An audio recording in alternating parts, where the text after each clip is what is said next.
O que se bebe em dia de festa pode-se beber no dia-a-dia? E que ligações gastronómicas se podem fazer com o que temos no copo? Aprenda e prove com a Escola do Gosto, a Academia de Literacia Alimentar do Público. Aulas únicas com especialistas. Entre como amador e saia um pouco mais conhecedor. Não perca a próxima aula, a 18 de novembro, no Porto. Os lugares são limitados. Inscreva-se já em público.pt. Este é o Poder Público, a semana em debate pela secção de política do Público. Sónia Sapage, Marta Moitinho Oliveira, São José Almeida. Eu sou Helena Pereira, em mais um podcast especial da série Legislativas 2022 do Poder Público. Hoje parece-me que o mais importante é analisar o debate a 9 que decorreu segunda-feira à noite na RTP. O debate demorou 2 horas, teve direito a intervalo e a determinada altura António Costa confessava: depois de levar pancada de todos, quer defender-me. Sónia, começo por ti. Foi uma espécie de debate de 8 contra 1? sim, sem dúvida. Não quer dizer que tenha sido um debate muito violento, porque comparado com outros que nós já vimos, não teve violência nenhuma, foi até bastante... Foi muito ordeiro para 9 pessoas, não é? Muito ordeiro para 9 pessoas, não, às vezes falavam em cima, mas era mais do moderador do que propriamente uns dos outros, portanto não foi violento, mas notou-se que estavam ali todos contra António Costa, apesar de depois, no fundo, alguns, na verdade, estarem ao lado dele, porque o que se percebeu ali também é que há duas visões para o país, duas propostas, uma que sairá de uma maioria de esquerda e uma que pode eventualmente sair de uma maioria de direita. E acho que o jogo ontem foi um bocadinho esse, foi Rui Rio e António Costa dizerem a escolha entre mim e ele. Foi bipolarizarem o debate nesse aspecto, apesar de serem 9 pessoas em palco, foi de uma bipolarização muito evidente. A Rui Rio disse a determinada altura que a probabilidade de ter maioria absoluta é quase 0. Eu tendo a concordar que não vai ser uma questão muito fácil, mas para responder à tua pergunta, e citando mesmo Rui Rio, acho normal, acho que são as regras do jogo, como ele disse. Uhum. E houve uma grande novidade, Marta. Pela primeira vez, Costa pediu com todas as letras uma maioria absoluta. Isso muda alguma coisa na sua estratégia? Eu acho que trouxe um bocadinho de clareza à mensagem política do Partido Socialista. Costa já tinha pedido uma maioria de outras formas, nunca tinha usado diretamente a expressão maioria absoluta, já se tinha referido indiretamente a ela quando quis explicar, de certa forma, porque é que evitava usar a palavra maioria absoluta, a expressão maioria absoluta, que foi quando nos lembrou que se acontecesse alguma coisa, maioria absoluta não significava poder absoluto, era isto que ele queria explicar, e ontem foi a primeira vez que ele disse a frase com sujeito, verbo e complemento, ou seja, no futuro, se nós quisermos ir buscar uma frase, qual foi a frase que durante este período de tempo nos permitiu perceber que ele queria a maioria absoluta, eu acho que é a de ontem, porque é aquela em que ele é mais claro, direto e objetivo. A estratégia, eu acho que ele também se sentiu um bocado mais confortável por ter começado a ver sondagens que começam a dar outra vez uma situação semelhante à que existia antes desta recente recuperação de Rui Rio e que agora parece estar a ser invertida. E, portanto, eu acho que torna a mensagem mais clara. Não sei muito bem se ele ainda vai clarificar mais, porque há aqui um ponto importante, mas que está a perder um bocadinho de força com as sondagens, que é a questão de ele nunca respondeu o que é que faria, se daria a mão ao PSD se o PSD vencesse as eleições. Mas também agora as sondagens estão a dar uma tendência contrária, portanto, se calhar não será tão pressionado para responder a essa pergunta. Ele usa sempre uma frase que eu até anotei aqui, que é: os portugueses é que decidem os instrumentos que põem ao dispor do PS. Portanto, ele dá esta ideia de que depois dos portugueses Se for falarem... preciso só um, é só um. Se for preciso dois Se for deputados, preciso dois pequenos, são dois pequenos. Se for preciso um grande, é um grande. Sim, O ele que, agora... o que dá a entender é que está disposto a tudo o que os portugueses entenderem que querem. Sim. Ele começou por dizer que não queria pedir a maioria absoluta, precisamente para ele a maioria absoluta é um instrumento. O objetivo é a estabilidade, portanto, seja lá qual for o resultado que sai das eleições, ele encontrará o instrumento, seja lá ele qual for, Exato. para garantir a estabilidade. E, portanto, ele fixando-se no princípio máximo, depois é basicamente ver qual é que é o instrumento que serve para ir ao encontro daquele princípio.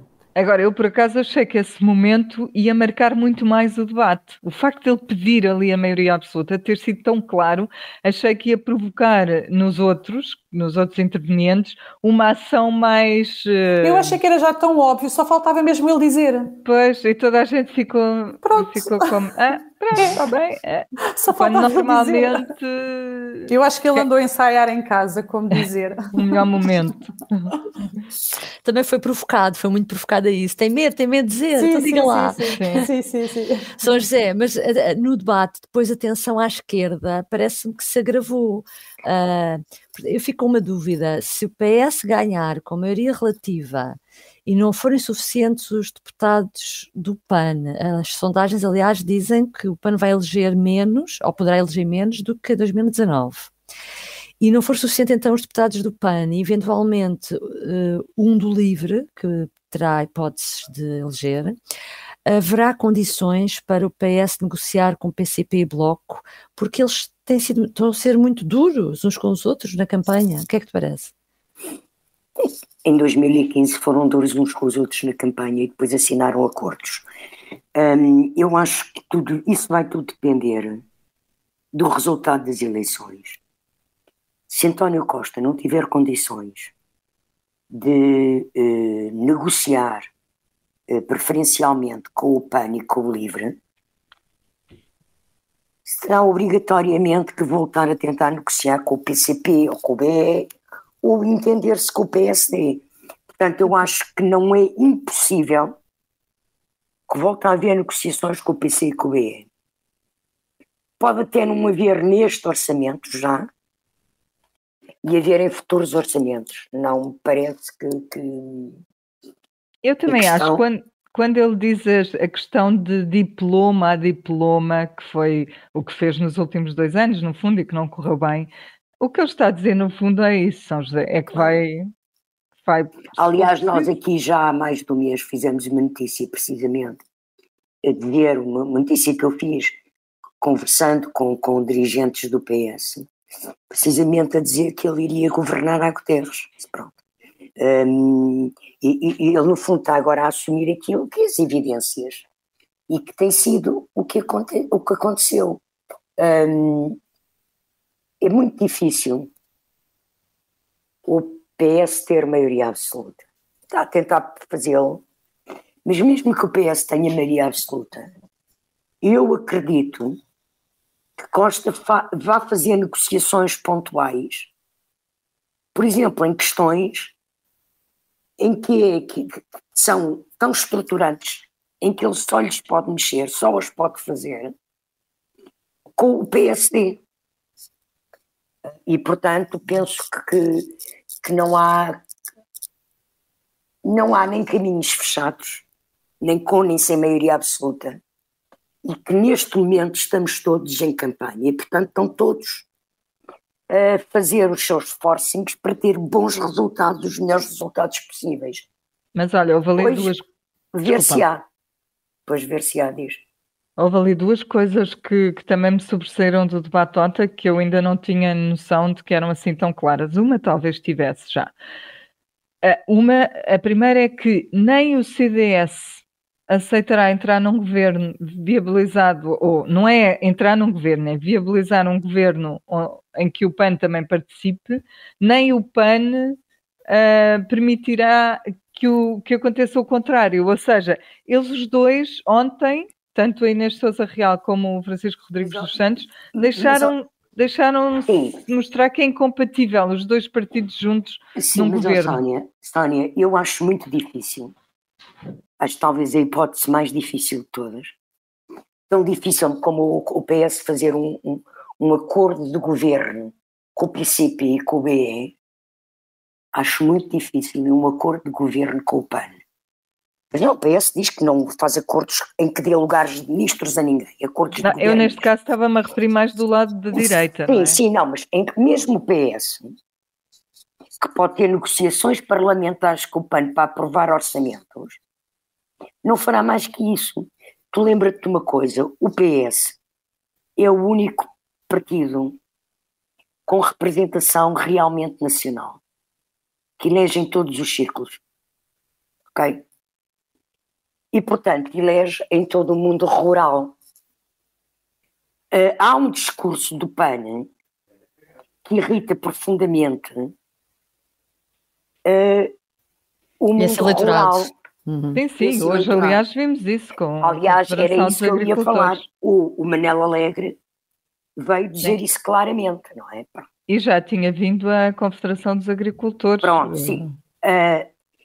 E, portanto, qualquer acordo entre o PS e o PAN é muito complexo. Eu lembro que quando se começou a falar do baixar o IVA das touradas, que baixou já, mas quando isso foi a primeira vez falado, o PS ficou muito dividido. O PS, através do seu presidente Carlos César, apresentou um projeto de lei na Assembleia ao contrário, ok? A dizer o contrário. Depois o projeto de lei foi chumbado, mas o PS veio defender, através do seu presidente, que era líder parlamentar, defender os interesses, portanto, os interesses desse chamado mundo rural mais tradicionalista. Portanto, estas questões para o PS são muito complexas, porque não é nada fácil negociações muito profundas do PS com o PAN. A outra coisa que também ficou ainda mais clara é que se o PST precisar mesmo do Chega, o Chega só mesmo indo para o governo. André Ventura já tinha dado entrevistas a dizer dos ministérios. E ontem fez questão de deixar isso. Ele tinha tido um limite que era ali nos 7%, que só exigiria ministros a partir dos 7%. É isso. Exatamente. Bom, só para terminar, não podemos deixar passar em claro uma baixa que houve na campanha. João Ferreira, que estava a substituir Jerónimo de Sousa, teve Covid e teve que ser substituído na campanha da CDU, desta vez por Bernardino Soares. Chegarão ao fim, até dia 30 de janeiro, os 9 candidatos, ou com este Covid a acelerar desta forma vai haver muitos confinamentos nas campanhas? É isso que agora nos põe a pensar. É uma boa pergunta, porque eu acho que vai acontecer muito. E vai acontecer porque eu acho completamente insensato que os líderes partidários andem em ações de campanha aos abraços, sem máscara, sem máscara. Tiram a máscara para falar aos jornalistas, parece que lá porque estão a falar com os jornalistas não estão cercados de pessoas que podem transmitir. E, portanto, eu acho que há uma insanidade tão grande na forma como estão a ser cumpridas as regras ou as precauções que se deve ter em relação à Covid, que penso que isso pode vir a acontecer. Mas agora eu queria só lembrar uma coisa. O facto do PCP está nesta campanha, aquilo parece quase o azar dos távoras. Primeiro foi a semana passada Jerónimo a ter que ser operado de emergência.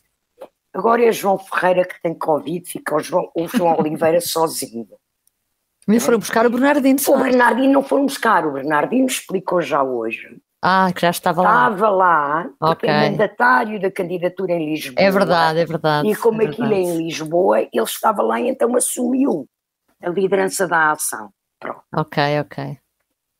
Quer dizer, eu não sei se isto vai ser bom ou mau para o PCP.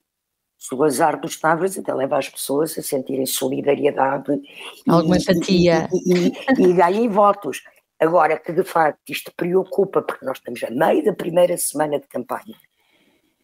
Nós temos ainda mais 10 dias de campanha, pelo menos, em que vai coincidir com o pico anunciado da pandemia. E eu creio que as baixas nas comitivas políticas podem começar a surgir. Aliás, Rui Rio hoje disse uma coisa muito engraçada.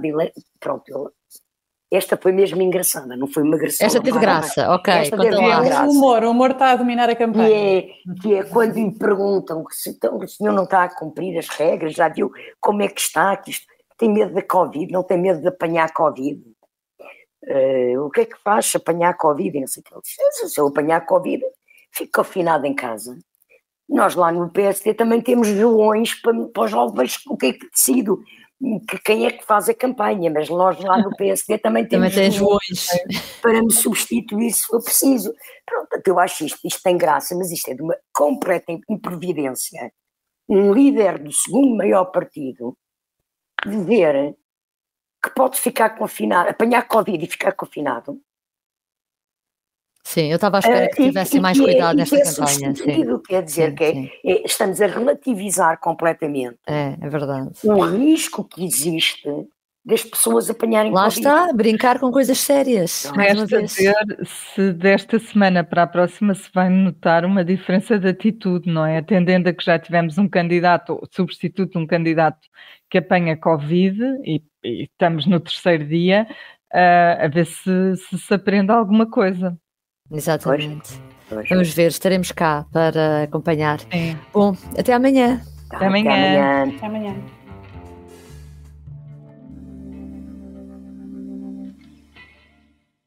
O público fica no ouvido. O que se bebe em dia de festa pode-se beber no dia a dia? E que ligações gastronómicas se podem fazer com o que temos no copo? Aprenda e prove com a Escola do Gosto, a Academia de Literacia Alimentar do Público. Aulas únicas com especialistas. Entre como amador e saia um pouco mais conhecedor.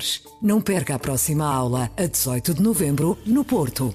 Os lugares são limitados. Inscreva-se já em público.pt.